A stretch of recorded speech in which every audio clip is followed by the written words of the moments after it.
आलिशान मांडव वाड्याच्या दाराशी सजला होता. सनई चौघडे मंद स्वरात वाजत होते. दारावर हार तोरण लावली जात होती. सगळीकडे घाई गडबड चालू होती. आहेर चढवायचे चालू होते. पै पाहुणे काही आले होते, काही येत होते. मांडवासमोरचा रोडवर मोठ्या मोठ्या गाड्यांनी गर्दी केली होती. वरबाप सगळ्यांची सरबराई करण्यात मग्न होते. लग्नाची तयारी जोरात सुरू होती. मोठ्या गाडीतून पांढऱ्या कडक खादी कपड्यातले पुढारी येत होते. फटाक्यांच्या लढीने अख्खा आसपासचा परिसर दणाणत होता. मंडपातील स्टेजला गुलाबांनी सुशोभित केले होते. कारंजामधून रंगीबिरंगी फवारे उडत होते. सगळीकडे लखलखाट होता. कारणच तसं होतं. एका मोठ्या नेत्याच्या मुलीचं लग्न होतं. एकुलती एक मुलगी लाडकी, म्हणजे तिचा शब्द घरात अमान्य होणं शक्यच नाही. अशी ती स्वरूपा. नावाप्रमाणे सुस्वरूप होती. तिचंच आज लग्न होतं. मुलाकडील मंडळी पण भरपूर नावाजलेली होती. मुलगाही देखनाच. थोड्याच वेळात नवरदेव घोड्यावरून येताना दिसला. मस्त रुबाबदार, म्हणून तर स्वरूपाची पहिली पसंती होती त्याला. एकाच कॉलेजमध्ये होते दोघे. घरचे पण सगळे चांगलेच होते, म्हणून सगळं जुळून आलं होतं. नवरदेवासमोर 25शीतला तरुण अगदी बेभान होऊन नाचत होता. कसली शुद्ध नव्हती त्याला. धूमधडाक्यात लग्न पार पडलं. मोठ्या घरचं लग्न म्हणजे थाटामाटाला कमीच नाही. पाहुणे मानपान घेऊन निघाली. थोड्याच वेळात नवरीची पाठवणी होणार होती. आलिशान गाडी गुलाबाने सजवली होती. नवरदेव नवरी गाडीत बसले. हळूहळू गाडी मंडपाच्या गेटवर आली. सगळेच आनंदाश्रूंनी स्वरूपाची पाठवणी करत होते. सगळ्यांना निरोप देऊन गाडी निघाली. सगळे परत फिरले. घरचे सगळेच आनंदात होते.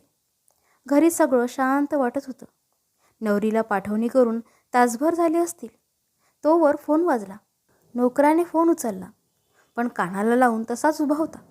काही बोले ना, म्हणून स्वरूपाच्या बाबांनी फोन घेतला. समोरून अनोळखी व्यक्ती बोलत होती. तुमच्या लग्नाच्या गाडीला अपघात झाला आहे. तुम्ही ताबडतोब हॉस्पिटलला या. काही कळायच्या आत फोन कट झाला. स्वरूपाचे बाबा भानावर आले. गाडी काढा रे म्हणून घाईतच गाडीत बसले. मागोमाग काय झालं म्हणत आई पण गाडीत बसली. गाडी हॉस्पिटलच्या दिशेने घ्यायला सांगितली. थोड्या वेळात हॉस्पिटलला पोहोचले. स्वरूपा बेशुद्ध होती. हॉस्पिटलमध्ये सांगण्यात आले 2 जण अपघातात गेले. स्वरूपाचे आई बाबा तिकडेच अंगात त्राण नसल्यासारखे बसले. नवरदेवाकडचे तोपर्यंत सगळे पोहोचले. डॉक्टरांनी त्यांना सांगितले नवरा मुलगा आणि ड्रायव्हर अपघातात जागीच गेले. कुणाला काहीच सुचत नव्हते. दोन्ही मयत घरच्यांच्या स्वाधीन केले. तसं घरच्यांनी एकच आक्रोश केला. मुलाच्या आईनं सगळा आरोप स्वरूपावर लावला. तुमची स्वरूपा अपशकुनी म्हणून आमच्या मुलाचा घात झाला. तिला आता आमच्या घरी जागा नाही. स्वरूपाच्या आईबाबांनी खूप समजावलं, पण कुणी ऐकण्याच्या मनस्थितीत नव्हते. स्वरूपाला 2 दिवसात डिस्चार्ज मिळाला. आईने विश्वासात घेऊन सगळं सांगितले. आभाळ कोसळल्यासारखे स्वरूपा रडू लागली. ज्या मुलाशी लग्न केले होते त्याच्याशिवाय तिने दुसऱ्या कुणाचा विचार कधी केलाच नव्हता. आई वडिलांना तर तिच्या आयुष्यातला अंधार समोर दिसत होता. थोड्या दिवसात स्वरूपाचे मामा तिला घ्यायला आले. गावी घेऊन गेल्यावर तिला थोडं बरं वाटेल म्हणून.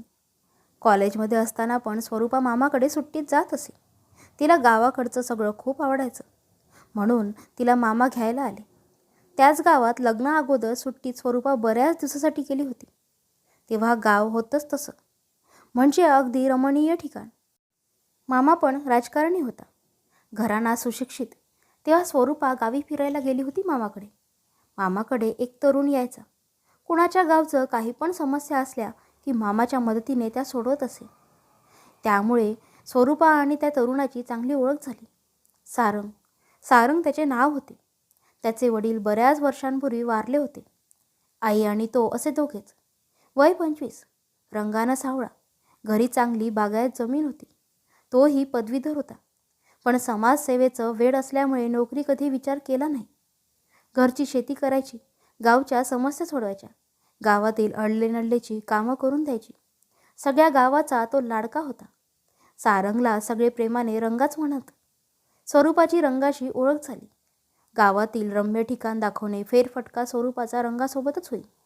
मनानं रंगा खूप चांगला होता. स्वरूपा बऱ्याच दिवस होती गावी. त्यात दोघांची चांगली मैत्री झाली. रंगा होताच एवढा चांगला की यांच्या मैत्रीवर कधी कोणी चुकीचा विचारसुद्धा करू शकत नव्हते. दोघे जास्त वेळ सोबतच असायचे.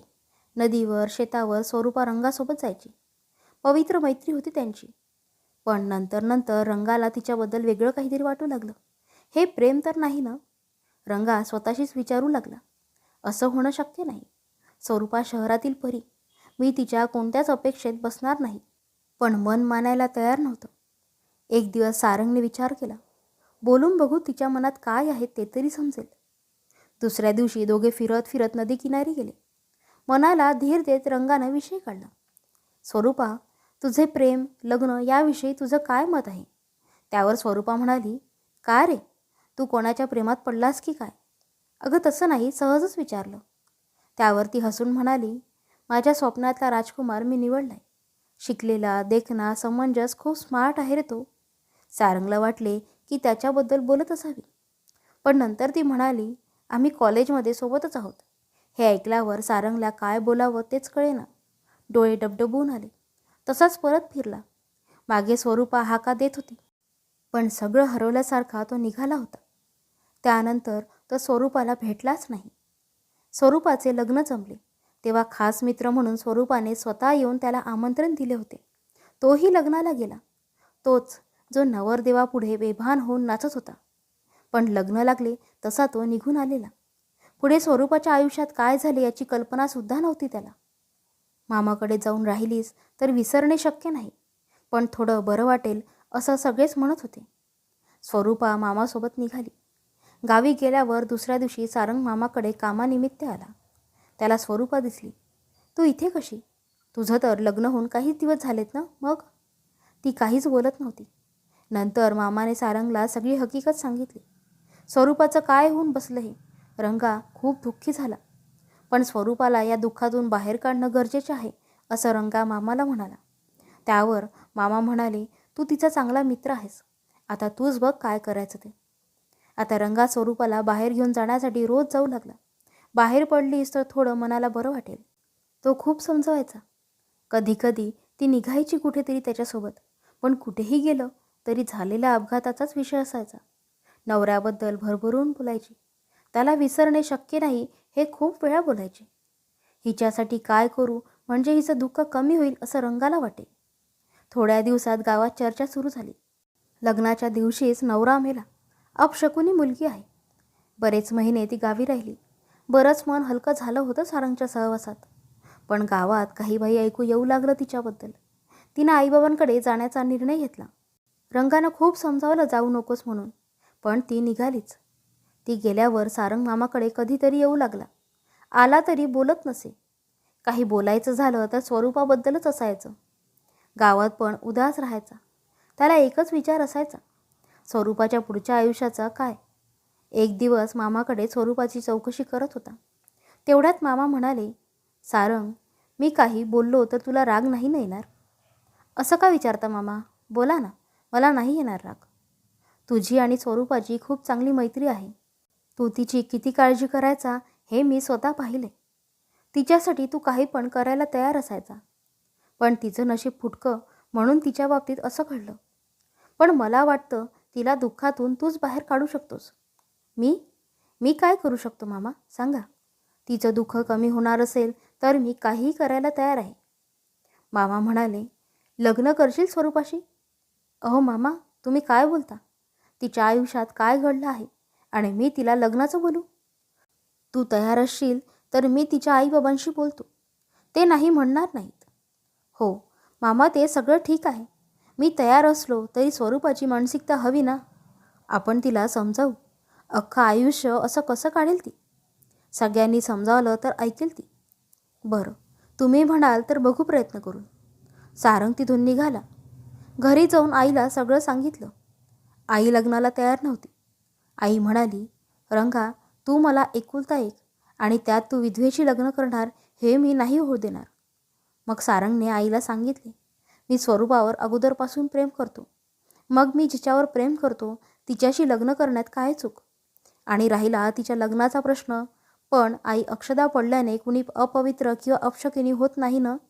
आईने पण विचार केला. मुलाच्या प्रेमाखातर तयार झाली. मामा आणि सारंग दोघी स्वरूपाच्या आईबाबांना भेटले. मामाने सारंगबद्दल सगळं त्यांना सांगितलं. तो किती गुणी आहे, कर्तबगार आहे आणि स्वरूपाला सुखी ठेवेल हे सर्व मामाने सांगितले. 2 दिवस विचार करून ते लग्नाला तयार झाले. पहिली घटना घडून जवळजवळ वर्ष होत आलेलं. मग स्वरूपाला विश्वासात घेऊन लग्नासाठी विषय काढला. ती खूप चिडली. मग सगळ्यांनी तिला समजावलं. स्वरूपा लग्नाला तयार झाली. लग्नाअगोदर तिने सारंगला भेटायला बोलवले. तो लगेच आला. तिने सारंगला लग्नाला तयार असल्याचे सांगितले. सारंगचा आनंद गगनात मावेना. पण तिने त्याला अट घातली. मी लग्न तुझ्याशी करते, पण माझं प्रेम होतं त्याला मी विसरू शकत नाही. मी जीव असेपर्यंत त्याचीच असेन. तुला अट मान्य असेल तर माझ्याशी लग्न कर, नाहीतर माझा विचार सोडून दे. सारंग थोडा वेळ विचार करतो. काहीही असो, पण माझं प्रेम तर आयुष्यभर माझ्यासोबत राहील. तो स्वरूपाची अट मान्य आहे म्हणून सांगतो. ती त्याच्याकडून तसं वचन घेते. तोही तिच्यासाठी वचन देऊन तयार होतो. दोन्हीकडचे 4 पै पाहुणे बोलावून मंदिरात लग्न होते. स्वरूपाला घेऊन सारंग गावी येतो. नवी नवरी म्हणून आई सगळे रीतिरिवाज करते. सगळं आनंदित असतं. स्वरूपा पण गावाच्या वातावरणात मिसळून जाते. पण दोघेही दिलं घेतलेलं वचन पाळत असतात. महिने जातात. मग आजूबाजूला कुजबूज चालू होते. सारंगला जोडीची मुलं चिडवू लागतात. गुड न्यूज कधी देणार म्हणून. घरी आई पण सारखा विषय काढू लागते. सगळ्यांना काय उत्तर द्यावे हे सारंगला कळत नाही. एक दिवस आई सारंगला म्हणते, तालुक्याला दोघे जा. मोठ्या डॉक्टरला भेटून तपासणी करून या. काय करावे काहीच कळत नव्हते. दोघे घरातून निघाले. काय करावे याच विचारात दिवस तालुक्यात घालवला. आईला तरी खरं सांगावं म्हणून परत फिरले दोघे. घरी आल्यावर आईनं विचारले, काय म्हणाले डॉक्टर? असं काहीच सांगितलं नाही असं बोलून स्वरूपा आत निघून गेली. काहीतरी वेगळंच कारण आहे हे आईच्या लक्षात आलं होतं. तिने सारंगला विचारलं. तसं तो म्हणाला, आई काय घाई आहे, होईल की नंतर. आईने सारंगचा हात स्वतःच्या डोक्यावर ठेवला. म्हणाली, माझी शपथ घेऊन सांग, काय प्रकार आहे तो. दुसरा पर्याय शिल्लक नव्हता सारंगकडे. त्याने स्वरूपाला दिलेल्या वचनाबद्दल सर्व सांगितलं. आईला ऐकून धक्का बसला. आई जमिनीवर कोसळली. आईला शब्द बोलावत नव्हता. तेवढ्यातून पण आई म्हणाली, असं राहिलं तर रंगा लोक तुला नपुंसक म्हणतील. आईला श्वास घेता येत नव्हता. स्वरूपा पाणी घेऊन धावत आली. आई बेशुद्ध पडली होती. सारंगने उचलून आईला गाडीत ठेवलं. सोबत स्वरूपा होतीच. हॉस्पिटलला नेले, पण काहीच उपयोग झाला नाही. आईचा हृदयविकाराच्या धक्क्यानं मृत्यू झाल्याचं डॉक्टरांनी सांगितले. सारंगवर आभाळ कोसळलं. आईचा अंत्यविधी झाला. पण जाताना आई बोललेलं लक्षात होतं, तुला लोक नपुंसक म्हणतील. आणि सारंग आता स्वरूपाच्या प्रेमापायी कुणी विचारले असता नपुंसक असल्याचा सांगतो. स्वरूपाला एखाद्या परीप्रमाणे जपतो. जगात नसलेल्या प्रेमाची ती स्वप्न पाहते आणि समोर असणाऱ्या खऱ्या प्रेमाच्या स्वप्नात तो गुंग असतो.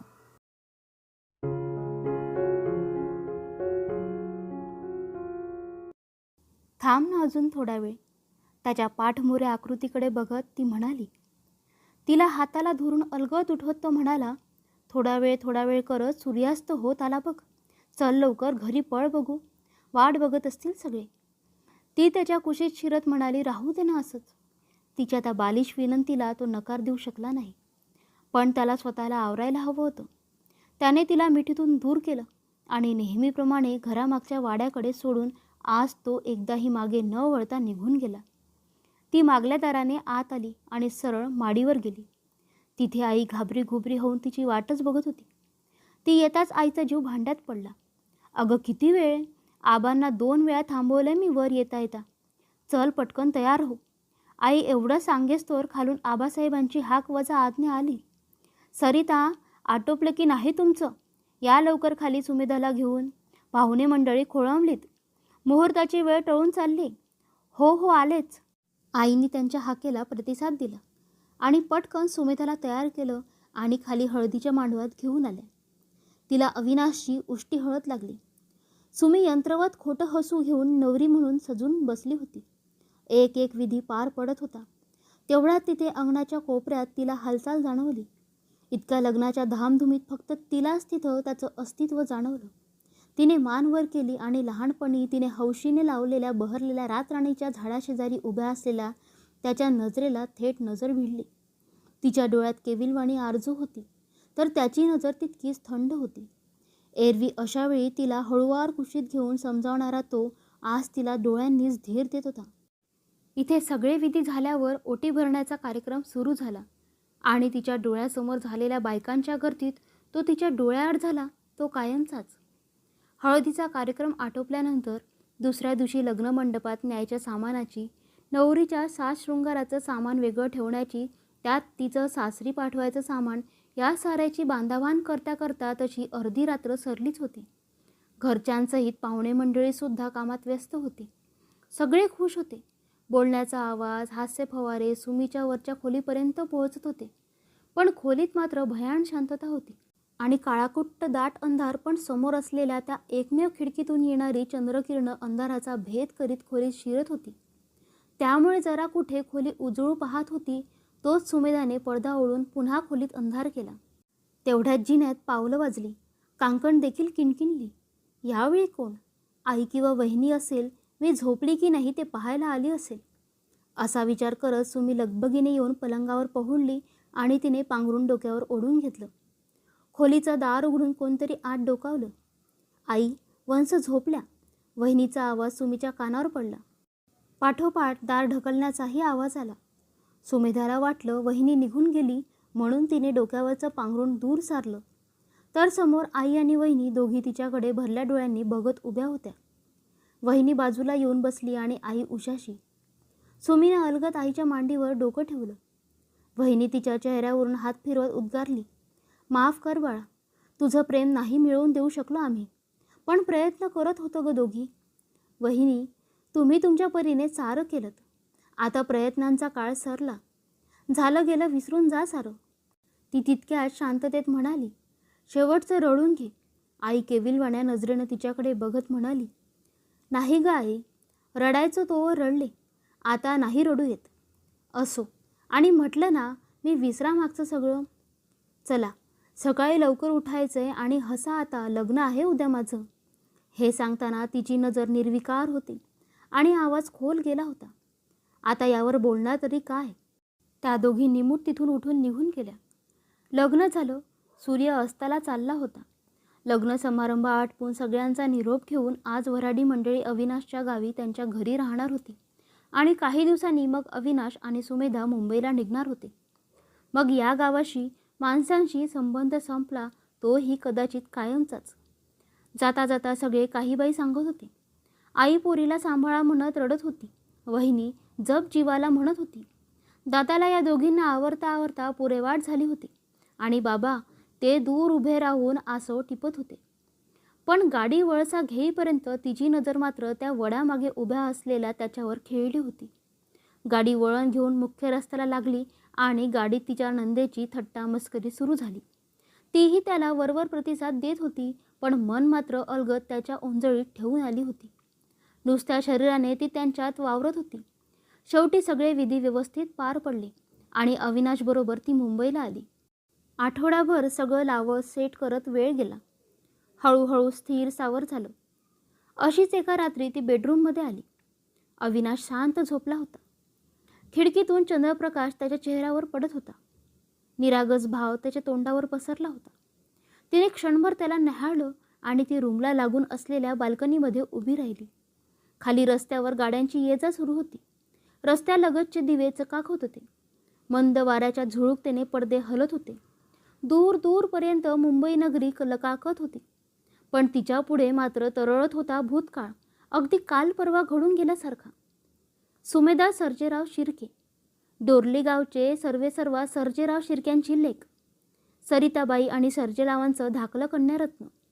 मोठे चिरंजीव संग्रामराव आणि त्यांच्या सौभाग्यवती सुरेखा, असं सुखवस्तू कुटुंब. सर्जेरावांचा साखर कारखान्यांचा व्यवसाय होता. त्याचे हिशोबाचे कामकाज पाहणारे रामजी नाडकर्णी. कारखान्यात आणि घरीही येणे जाणे असायचे. तसे त्यांचे घरही सर्जेरावांच्या वाड्याच्या मागच्या बाजूला होते. त्यांचा एकुलता एक लेक संजीव. संजीव आणि सुमेधा एकाच वयाचे, सोबतच लहानाचे मोठे झाले. लहानपणी हातात हात गुंफून गावभर फिरायचे. नदीकाठी भातुकली मांडायचे. राजा राणी बनून खरे नवरा बायको असल्यासारखे वागायचे एकमेकांशी. सुमी संजूला खोटं खोटं जेवण करून वाढायची. संजू कामाला शेतात जायचा. ती शेतात शिदोरी घेऊन जायची. दोघे आंब्याच्या झाडाखाली एकमेकांना घास भरवायचे आणि खेळून झाल्यावर नदीच्या काठावर पाण्यात पाय टाकून दोघे झाडांच्या सावलीत बसायचे आणि संजू त्याची बासरी वाजवायचा आणि सुमी मुग्ध होऊन जायचे. कधी कधी दोघांच्यात कट्टी फू व्हायची. मग संजू मुरमुरे शेव देऊन मनवायचा आणि सुमी खुदकन हसायची आणि दोघांची पुन्हा गट्टी व्हायची. त्यांची जोडगोळी पाहून गावातली माणसं त्यांना राधाकृष्ण म्हणायची. पुढे बालपण सरलं. शालेय शिक्षण झाल्यावर सर्जेरावांनी कॉलेजच्या शिक्षणासाठी सुमीला तिच्या मामाकडे पुण्याला पाठवून दिलं. संजू गावातच राहिला. तो तालुक्याच्या ठिकाणी कॉलेजला जायला लागला. काही काळापुरता दोघांच्यात दुरावा आला. जातेवेळी संजूने दिलेलं मोरपंख जपत त्यांच्या आठवणीत सुमी दिवस ढकलत होती आणि संजू तिच्या आठवणीत संध्याकाळी नदीकाठी बासरी वाजवायचा. ते सूर ऐकून ऐकणाऱ्याला अगदी गलबलून यायचं. 3 वर्षांचा काळ लोटला. दोघे ग्रॅज्युएट झाले. हळूहळू संजू वडिलांना कामकाजात मदत करू लागला. सोमवारचा दिवस होता. आज सुमी गावाकडे परतणार होती. कायमची. आज संजूचा आनंद गगनात मावत नव्हता. तो शंभू महादेवाला गेला होता. सुमी आली. दुपारी आईच्या हातचे गरमागरम 2 घास पोटात गेले आणि ती विसावली. संध्याकाळी ती स्वयंपाकघरात आली. आई ओट्यापाशी काहीतरी करत होती. आई ग, संजू कुठे असतो ग? भेटीन म्हणते त्याला. ती पाठवून आईच्या गळ्यात हात घालत म्हणाली, संजू ना, तू झोपली होतीस तेव्हा येऊन गेला. आलीस का म्हणून विचारत होता. आता ऊन कल्ली म्हणजे तो असेल त्याच्या नेहमीच्या ठिकाणी, त्याच्या प्रेयसीसोबत नदीकाठी. प्रेयसी? तो शब्द ऐकता सुमीचा चेहरा खर्रकन उतरला. अगं प्रेयसी म्हणजे त्याची ती जिवलग बासरी, आई हसत म्हणाली. आणि तिने निश्वास सोडला आणि येते ग म्हणत बाहेर पडली. फिरकी घेताना लेकीच्या मनातलं तिला न ओमगलेलं गुपित आईच्या नजरेने अचूक टिपलं. त्याच्यासाठी आणलेल्या शर्टाची पिशवी घेऊन ती बाहेर पडली आणि नदीच्या दिशेने चालू लागली. आता नदी नजरेच्या टप्प्यात आली होती. तो नदीच्या पाण्यात पाय घालून बसला होता आणि बासरी वाजवत होता. तिचे सूर तिच्यापर्यंत पोहोचत होते आणि ती अनामिक ओढीने त्याच्याकडे ओढली जात होती. ती झपझप पावले टाकत त्याच्या दिशेने निघाली. तितक्यात तिला ठेच लागली आणि हातातली पिशवी खाली पडली. ती उचलून पुन्हा ती त्याच्या दिशेने वळणार तोच तिने पाहिलं तो तिथे नव्हता. ती धावतच तिथे पोहोचली. तिने त्याला सगळीकडे शोधलं पण तो कुठेच दिसला नाही. अरे आताच तर इथे होता, कुठे गेला? ती स्वतःशीच पुटपुटली. तोच पाठवून त्याने तिचे डोळे धरले. त्याचा हात सोडवत ती लटक्याने त्याला मारत रागवली. हे काही वागणं झालं का? एकतर इतक्या दिवसांनी भेटतोय आणि अशी मस्करी करतं का कुणी? असं म्हणत ती आंब्याच्या सावलीत जाऊन बसली. अरे अशी रागवतीस काय? गंमत केली मी. आणि मी गेलो नसतो तर हे कसं आणलं असतं तुझ्यासाठी? असं म्हणत त्याने सुरंगीचा गजरा तिच्यापुढे धरला. अय्या सुरंगी, तुला अजूनही आठवतं मलाही आवडते ते? असं म्हणत तिने ओंजळीत धरून वास घेतला आणि त्याने तो अलगद तिच्या केसात माळला. तिचा रुसवा क्षणात मावळला. तिने खास त्याच्यासाठी आणलेला शर्ट त्याच्यापुढे धरला. त्याने तो बाहेर काढून पाहिला आणि तो खूप खुश झाला. त्याच्या राधेचा इवला देह आता रेखीव बांधा झाला होता. केस रेशमी लांब सडक वेणी जमिनीवर पडली होती. गोरा वर्ण खुलला होता. त्यात गालावरची खळी खोल पडू लागली होती. तिचा श्यामसुद्धा रांगडा गडी झाला होता. लहानपणीचे कोळे हात तिला संकटापासून वाचवण्याइतके समर्थ झाले होते. त्यांनी 3 वर्षाच्या राहिलेल्या मनसोक्त गप्पा मारल्या आणि तास 2 तासांनी आपापल्या घरी परतली. काही महिन्यांनी तिच्या दादाचं लग्न ठरलं. सगळीकडे आनंदी वातावरण होतं. लग्नसराईत सगळे सामील झाले. तो सुद्धा घरचं कार्य असल्यासारखा राबला. पाहुण्यांनी घर गजबजलं आणि लग्न व्यवस्थित पार पडलं. वहिनी घरात आली आणि तिला खुश ठेवण्याची जबाबदारी दादाने सुमीला दिली आणि सुमीनेही ती आनंदाने स्वीकारली. तिची वहिनी जवळपास तिच्याच वयाची असल्याने त्यांचं लगेच सूत जुळलं आणि दोघी एकमेकींच्या जिवलग झाल्या. इतक्या की एकमेकींशिवाय त्यांचं पानसुद्धा हलत नव्हतं. काही काळ लोटला. संजू सुमीचं नातंही खेळीमेळीने घट्ट होत होतं आणि एक दिवस संजूने सुमीजवळ आपल्या प्रेमाची कबुली दिली. तिनेही लगेच होकार दिला. सुमीने घरी आई आणि वहिनीला याची कल्पना दिली. त्या दोघींना संजू पसंत होता. वहिनीने दादाला सांगितलं. त्यालाही बहिणीची निवड आवडली. पण प्रश्न होता आबांचा. ते काय म्हणतील? होतील का तयार? पण ते सगळं भविष्याच्या गर्भात दडलं होतं. एक दिवस अशी संजूच्या खांद्यावर डोकं ठेवून नदीकाठी बसलेली असताना आबांनी तिला पाहिली आणि त्यांचा रागाचा पारा चढला. कधी साधं नखसुद्धा न ओरबाडलेल्या त्या फुलासारख्या आपल्या लेकीला त्या दिवशी त्यांनी चक्क चाबकाने फटकावून काढलं. शेवटी दादाने तिला आबांच्या तावडीतून काढून घेतलं आणि वहिनी तिला घेऊन तिच्या रूममध्ये गेली. आई आणि दादाने बोलण्याचा प्रयत्न केला, त्यांना खूप समजावलं, पण ते तयार झाले नाहीत. आपल्या हाताखाली काम करणाऱ्याच्या मुलाशी आपल्या मुलीचे लग्न करणं त्यांना पसंत नव्हतं. आपली प्रतिष्ठा त्यांना प्राणापलीकडे प्रिय होती. दुसऱ्या दिवशीपासून सगळं वातावरण बदललं. सर्जेरावांनी सुमीला खोलीत कोंडून ठेवलं. वहिनी आणि आई जायच्या तिला जेवण द्यायला. तिच्या सुकुमार देहावरच्या जखमा अजून भरल्या नव्हत्या. संजूलाही एव्हाना सगळं कळलं होतं. त्याच्या घरीसुद्धा त्याच्या नात्याबद्दल माहीत होतं, म्हणून झाल्या प्रकाराने सारे हळहळ व्यक्त करत होते. रामजीने सर्जेरावांचे पाय धरले आणि जुना जाणता विश्वासू माणूस म्हणून त्यांची नोकरी वाचली. आठवडा सरला. घरात तणाव कायम होता. संजू येऊन काम करून जात होता. वहिनी कधीतरी संधी साधून 5-2 मिनिटं त्या दोघांना भेटवत होती. एक दिवस सर्जेराव पुण्याला गेले होते. संधी पाहून वहिनी आणि आईने सुमीला खोलीतून बाहेर काढलं. संजूला निरोप धाडला. दोघे भेटले नदीकाठी. तिच्या हातात बॅग आणि त्याच्या हातात चाफ्याचं रोप. ते पाहून ती अगदी चक्र आली. संजू, काय हे? आबा घरी नाहीत, चल जाऊ इथून दूर, जिथे कोणीही आपल्या प्रेमाच्या आड येणार नाही. तू नेशील तिथे येईन मी, चल, ती कळवळून म्हणाली. हातातलं रोप खाली ठेवून तो तिच्या जवळ आला. खाली झुकलेला तिचा चेहरा अलगद हनुवटीला धरून वर उचलला आणि म्हणाला, आता बस, आपली भातुकली इथेच पुरे. आपला प्रवास इथपर्यंतच होता. बघ पिल्लू, समजून घे. आपल्या माणसापासून दूर त्यांच्या आशीर्वादाविना आपला संसार सुखाचा होणार आहे का? तुझ्या आणि माझ्या घरच्यांची जपलेली प्रतिष्ठा धुळीस मिळेल. त्यात आबांना एक अटॅक येऊन गेलाय. हा धक्का ते सहन करू शकणार नाही. आणि माणी आहेत ते, नाही स्वीकारणार आपलं नातं. विसर मला आणि आबा सांगतील त्या मुलाशी लग्न करून सुखी हो. हे बोलताना त्याला अनंत यातना होत होत्या.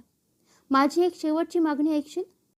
तुला फुलं खूप आवडतात म्हणून हा आणला होता मी चाफा. चल सोबत लावू आणि आपल्या गोड प्रेमाच्या प्रवासाचा सुगंधी शेवट करू. असं म्हणत तिच्या हातून आणि भरल्या डोळ्यांनी दोघांनी चाफा नदीकाठी लावला आणि दोघे एकत्र घराच्या दिशेने वळले. तिला वडाजवळ सोडलं आणि तो मागच्या बाजूने घरी गेला. सर्जेराव पुण्याहून परतले ते सुमीचं लग्न ठरवून. तिच्या मामांच्या मित्राचा मुलगा विनाश भोसले, उंच देखणा मुलगा, भरीव देहयष्टी असलेला, हसरा प्रसन्न चेहरा, कुणाच्याही सहज पसंतीस पडावा असा. ती तिथे कॉलेजला असताना तो आणि त्याचे बाबा घरी आलेले तेव्हा जुजबी ओळख झाली होती आणि तेव्हाच ती त्यांच्या मनात भरली होती. आज सर्जेरावांनी भेट घेऊन रीतसर बोलणी केली होती. घरात येऊन सगळ्यांना याबाबत सांगितलं. थोडक्यात तंबी दिली. महिन्याभरात दारी मांडव सजला आणि हा म्हणता हळदीचा दिवस उजाडला. सकाळी चुडा भरण्याचा कार्यक्रम झाला आणि सुमीवर आपल्या खोलीत गेली. तिथं कितीतरी वेळ खिडकीबाहेर बघत बसली होती. नदीचं पात्र दूर नजरेच्या टप्प्यात येत होतं. तिथली हिरवाई, कधीतरी तिने मांडलेली भातुकली, तिच्या करपलेल्या प्रेमाच्या आठवणी तिला अस्वस्थ करीत होत्या. ती विचारात असताना आई तिथं आली. लेकीची अवस्था पाहवत नव्हती, पण तिचासुद्धा नाईलाज होता. लेकीसाठी अक्षरशः सर्जेरावांचे पाय धरले होते तिने, पण ते काही वधले नाही. आईच्या डोळ्यात पाणी आलं. ती परत जायला वळणार तोच सुमीनं तिला हाक मारली. आई गं, काय गं, काही हवंय का बाळा? आईनं विचारलं. मला भेटायचं त्याला शेवटचं, ती म्हणाली. काय? पण आता ते कसं शक्य आहे? इतकी मंडळी आहेत घरात आणि यांना कळलं तर ते उभं चिरतील तुला आणि मला. नको बाळा, आई, एक शेवटची भेट. गेल्या पावली परतेन, हात सोडते, जाऊ दे मला, ती कळवळून म्हणाली. तिची तगमग पाहावे ना म्हणून शेवटी आईने परवानगी दिली. हळदीच्या संध्याकाळी 7चा मुहूर्त होता. ती 5ला मागच्या बाजूने बाहेर पडली. वहिनी करवी संजूला आधीच निरोप पोहोचवला होता. तो नेहमीसारखा तिच्या आधीच पोहोचला होता. संजू, ही शेवटची संधी आहे रे, चल, मला घेऊन चल. सगळं सोडून आले फक्त तुझ्यासाठी, ती जीवाच्या आकांताने सांगत होती त्याला. नाही, आजही माझं तेच म्हणणं आहे. आपल्या माणसांना दुखावून सुखी नाही व्हायचो आपण. आणि आता तर समजावण्याचीही वेळसुद्धा टळून गेली. तुझ्या हातावर दुसऱ्या कोणाची तरी मेहंदी रंगली, त्याच्या नावाच्या बांगड्या किणकिणतयत. आज उष्टी हळद लागेल आणि उद्या त्याच्या नावाचं डोरलं गळ्यात पडेल. कपाळावर कुंकू तो लावेल आणि 7 जन्म सोबत राहीन असं वचन द्यायचे सप्तपदी चालून. तनानेच नाही तर मनानेही तुला त्याचं व्हायचंय सुमे. आपली साथ आज इथे संपली. तुझ्या हृदयातला संजू इथेच ठेवून जा. विसर मला, सुखी हो, तो तिला डोळ्यात डोळे घालून सांगत होता. यावर ती काय बोलणार होती. एकदा शेवटची त्याच्या मिठीत विसावून ती निघाली नव्या आयुष्याची सुरुवात करायला. त्याने एकदा शेवटचं तिला वडाकडे सोडलं आणि नेहमी वळून पुन्हा भेटू म्हणणारा तो आज मागे न बघता निघून गेला. काय ग, अजून जागी? बरं वाटत नाही का? मागे उभं राहून अविनाश तिला विचारत होता. त्याच्या आवाजाने ती भानावर आली. नाही हो, ठीक आहे मी. झोप येत नव्हती म्हणून इथे आले उठून. असं आहे तर आमच्या राणी सरकारांना झोप येत नाहीये. मग आम्ही काय करू सांगा? गीत गाऊ की वारा घालू? काय सेवा करू? आज्ञा करावी राणी सरकार, तो म्हणाला. तेव्हा ती त्याच्या समाधानासाठी खळखळून हसली आणि त्याची कळी खुलली. अविनाश बाहेरून एकदम कणखर होता, व्यवहार दक्ष होता, तितकाच मनाने सौम्य आणि निरागस होता. त्याने क्षणात तिला जिंकलं होतं आणि तीही पूर्वायुष्य मनाच्या कुपीत बंद करून त्याच्या सुखदुःखात सामील झाली. कधी कधी तिला वाटे की त्याला सारा भूतकाळ सांगून टाकावा. मग आपल्या भूतकाळाचं सावट त्याच्या सुखी आनंदी जीवनावर नको असं वाटून ती तो विचार दूर सारायची. काळ सरला. कालांतराने त्यांचा संसारवेलीवर 2 गोड फुलं उमलली. मुलीच्या वेळी पहिल्या बाळंतपणासाठी माहेरी गेली होती. तेव्हा समजलं तिच्या लग्नाच्या दुसऱ्या दिवशी संजूने तो गाव सोडला होता आणि तो कुठे गेला कुणालाही ठाऊक नव्हतं.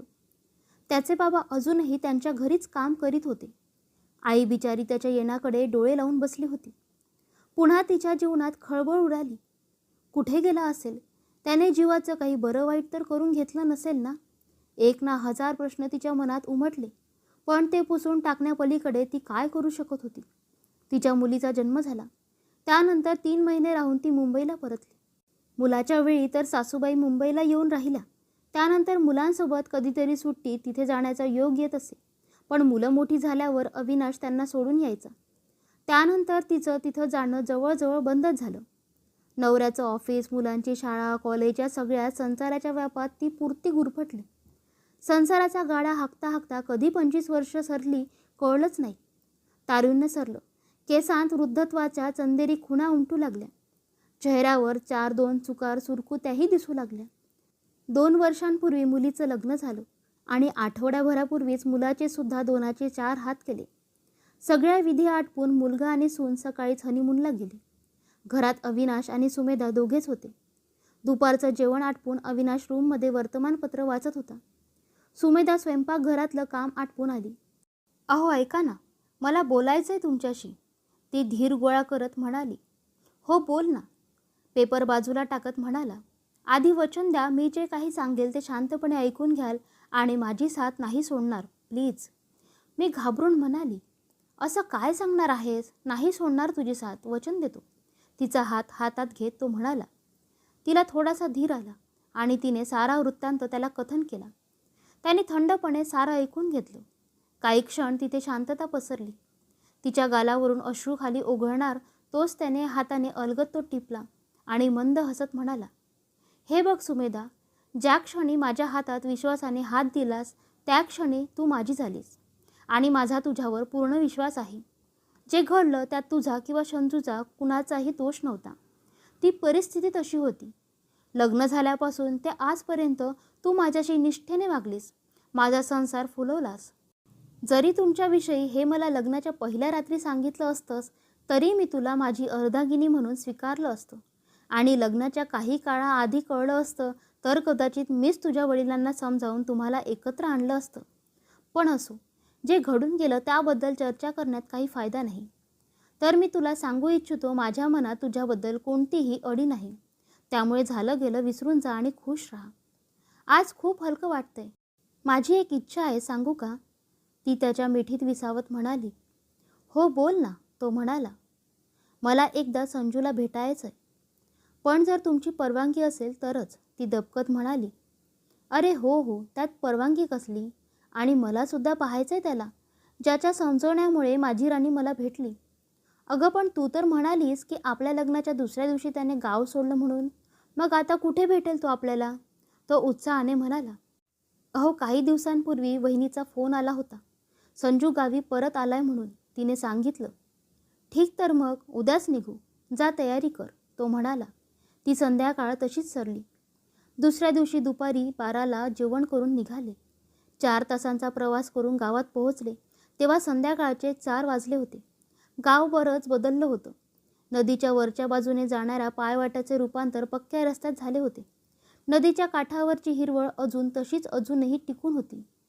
अविनाशने बाजूला कार पार्क केली आणि ते दोघे उतरून खाली आले. तिथे बरीच झाडे बहरली होती. त्यात तिथला डवरलेला चाफा उठून दिसत होता. आता तिथे बाक होते. 4चा सुमार होता, तरी तिथे जास्त कोणीच नव्हतं. मात्र त्या झाडाखाली एक इसम बसला होता. बहुधा तो बासरी वाजवत असावा. तिचे मंत्रमुग्ध सूर दूरवर पसरले होते. तिने क्षणार्धात त्याला ओळखलं. तो संजू होता. दोघे तिथे पोहोचले. ते त्याच्या मागे पोहोचताच त्याने बासरीवादन थांबवलं. आलीस सुमी? ये, तुझीच वाट पाहत होतो. तो उठून मागे वळत म्हणाला. वृद्धत्व त्याच्याही चेहऱ्यावर खुणा दाखवत होतं, पण त्याचं हसरं मुख सारं लपवत होतं. कसं रे, न बघताच ओळखतोस दरवेळी? ती ओघाने बोलून गेली, पण सोबत अविनाश आहे हे लक्षात येताच ती जरा मागे सरकली. संजू त्यांच्या जवळ आला तेव्हा तिच्या गळ्यातल्या मंगळसूत्रावर त्याने एक कटाक्ष टाकला हे तिच्या नजरेतून सुटलं नव्हतं. संजू, हे अविनाश. माझे तिची जीभ वळत नव्हती. ती फार अडखळत होती. तिची अवस्था अविनाशने ओळखली आणि तोच पुढाकार घेत म्हणाला. मी अविनाश, सुमेधाचा पती. मला तुमचे आभार मानायचेत. त्या दिवशी जर तुम्ही तिला समजावलं नसतं तर कदाचित आज आमचा हा यशस्वी संसार झाला नसता. म्हणून थँक्यू. यावर तो फक्त हसला. तुम्ही बोला, मी आहेच, असं म्हणत अविनाश जायला वळला तेव्हा त्याच्या हातात एक पुस्तक देत तो म्हणाला. आमचं बोलणं होईपर्यंत हे वाचा, म्हणजे बोर व्हायचं नाही. अविनाशने हसत ते पुस्तक घेतलं आणि निघून गेला. दोघे बाकावर बसले. अगदी सगळं विसरून पुन्हा दोघे चिरतरुण झाले. ती पुन्हा त्याची राणी आणि तो पुन्हा तिचा राजा झाला होता. हातात हात गुंफून आणि त्यांच्या खांद्यावर डोकं ठेवून ती विसावली होती. गप्पा झाल्या आणि तो बासरी वाजवू लागला. कितीतरी दिवसांनी तो तिची आवडती धून वाजवत होता. इकडे अविनाशने ते पुस्तक उघडलं. त्यात कागद होता. तो उघडून पाहिला. ते पत्र होतं.